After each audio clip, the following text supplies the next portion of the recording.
Quer dizer, um sujeito que investigue a sua vida inteira, mas que não tem uma carreira universitária, ele não é respeitado. Por exemplo, na Romênia eu conheci um brasileiro chamado seu Ático Vilas Boas. Você lembra dele? O Ático era um sujeito que vivia no interior da Bahia e ele, sei lá por que, ele tinha começado a estudar língua romena, formou uma tremenda biblioteca romena, falava romeno de trás para dentro, podia dar aula de cultura romena o tempo todo. Claro que foi muito homenageado na Romênia. No Brasil foi algum dia? Não, porque ele não fez isso na universidade. Ele fez na casa dele. Então, tem na universidade alguém que possa competir com ele em conhecimento da cultura romena? Não, não tem. Ele é o maior e o melhor, só que profissionalmente é um Zé Ninguém. Do meu modo, eu também sou profissionalmente um Zé Ninguém, porque eu não estou na universidade. Tá certo? Mas eu nunca quis estar lá. Nunca quis, porque eu sei o que é a universidade. Né? E, sinceramente, tenho horror dessa instituição. Então,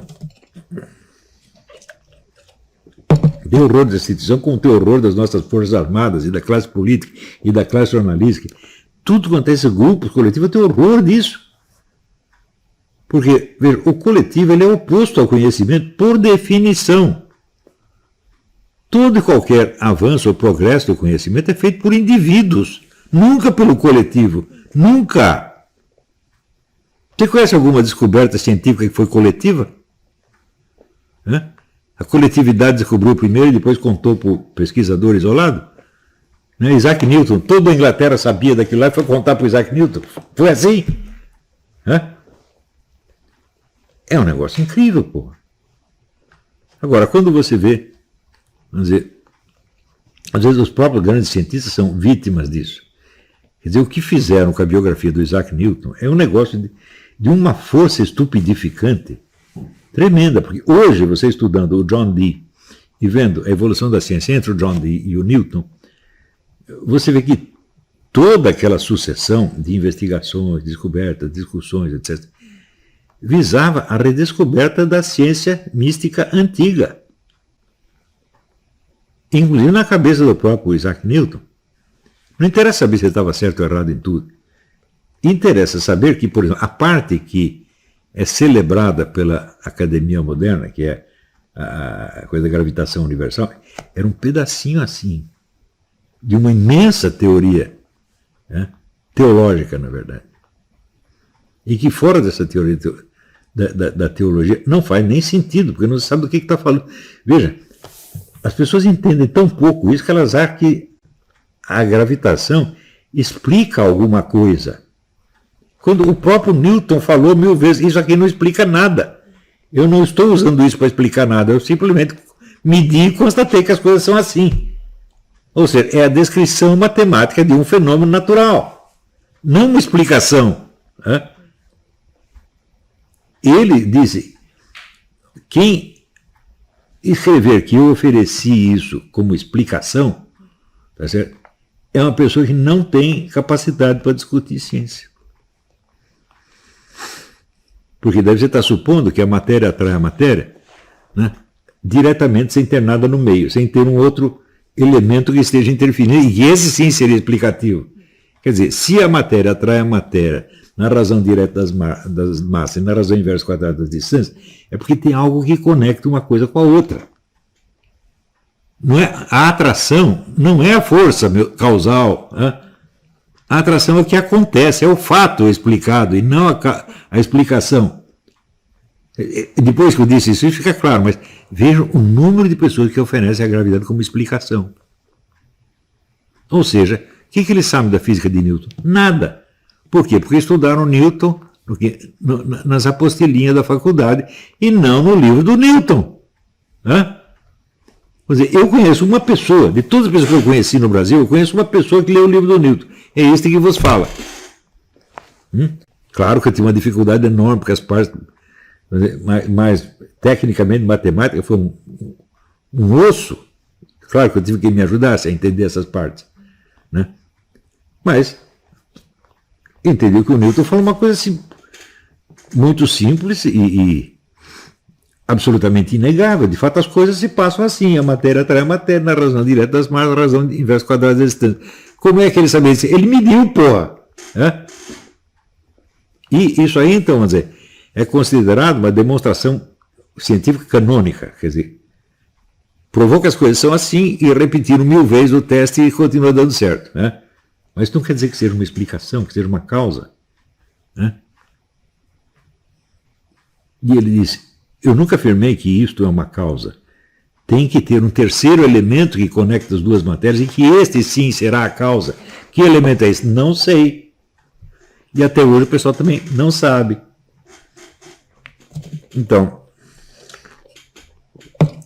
isso quer dizer, tiveram que sumir com 90% pelo menos dos trabalhos do Newton para dar a impressão de que esta investigação que ele fez sobre a gravitação era uma explicação causal, era uma grande teoria científica. Isso não é uma teoria científica, meu Deus do céu. Isso é a medição de um fato. Né? Então, esse fato é verdadeiro, ele mediu certo. Né?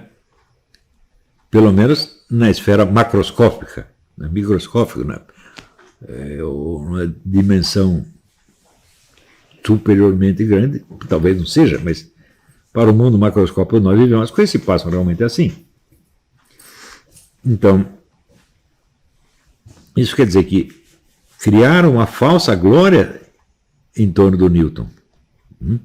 Essa falsa glória serviu para sustentar o quê? A filosofia mecanicista, que foi, vamos dizer, colocada em circulação pelo Voltaire, no livro Elementos da Filosofia de Newton, que explicou o Newton tal como ele o entendia. Agora perguntei, o que Voltaire sabia de toda esta parte teológica da obra, teológica, alquímica da obra do Newton? Nada. Ele sabia simplesmente a continha que o Newton tinha feito e achou que aquilo era a filosofia de Newton. Isso foi a invenção do mecanicismo. O mecanicismo só espalhou estupidez pelo mundo. Daí um dia escrevi um artigo dizendo isso aí, daí as pessoas dizem, ele está criticando o Newton.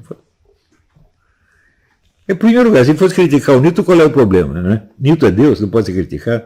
Né? E segundo, eu não estou falando contra ele, eu estou falando que o mecanicismo, estou falando contra o mecanicismo. Tá certo? O Newton é, em parte, culpado disso? Claro que é. Mas não 100% culpado. Mas eu acho que Newton morreu sem ter ideia do que iam fazer com a filosofia dele. Mas garanto para vocês que a lei da gravitação universal, para o próprio Newton, era um pedacinho quase insignificante da obra dele.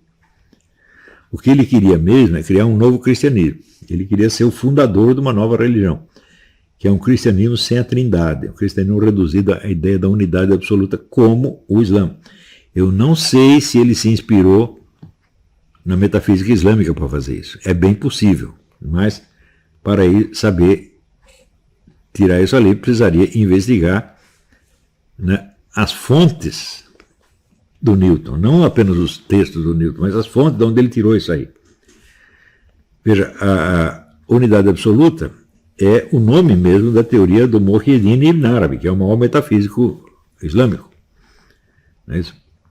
E o que o Newton queria fazer era uma teologia cristã baseada na unidade absoluta. Ele estaria então contra o catolicismo e contra o protestantismo do mesmo jeito, porque os dois aceitam.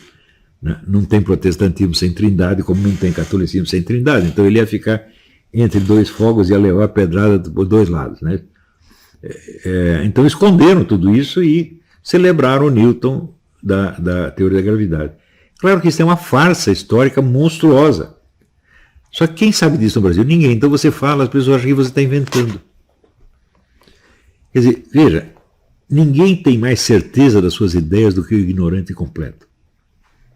É uma certeza inabalável, porque ele não é que ele desconhece, ele não consegue imaginar outra hipótese.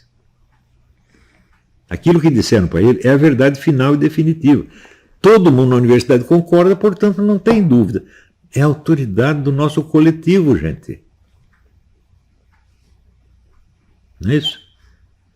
Agora, onde quem predomina é o coletivo, que ciência você tem? Não tem nenhuma.